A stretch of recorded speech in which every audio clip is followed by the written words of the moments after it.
আপনার পেটে কোনো বাচ্চা নেই, আপনি কনসেপ্ট করেননি। আপনার পাকস্থলীতে একটি টিউমার হয়েছে, তা এখন রূপ নিয়েছে। আপনি এটা লাস্ট স্টেজে আছেন।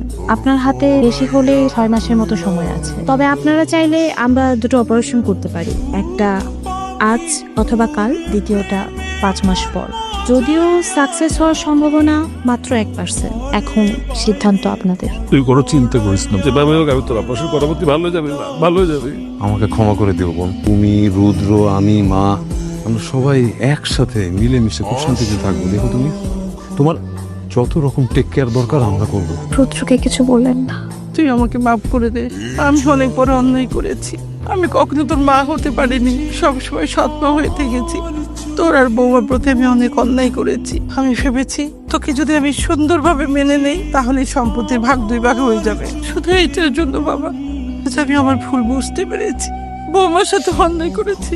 রুদ্র, আমি জানি আজ পল্লবী তোর সাথে দেখা করেছে। আজকে ওর সেকেন্ড অ্যান্ড লাস্ট অপারেশন। এটাই যদি ওর লাইফের লাস্ট দিন হয়, সেটা ভেবে ও তোর সাথে দেখা করতে গিয়েছিল। তোর পল্লবী তোরই আছে। আলহামদুলিল্লাহ, আমাদের অপারেশন সাকসেসফুল হয়েছে। আশা করছি আর 6 ঘন্টার মধ্যেই পেশেন্টের জ্ঞান ফিরে আসবে। স্যার এখনো ভিতরে আছেন। তুমি আমার কাছে ফিরে আসো প্লিজ।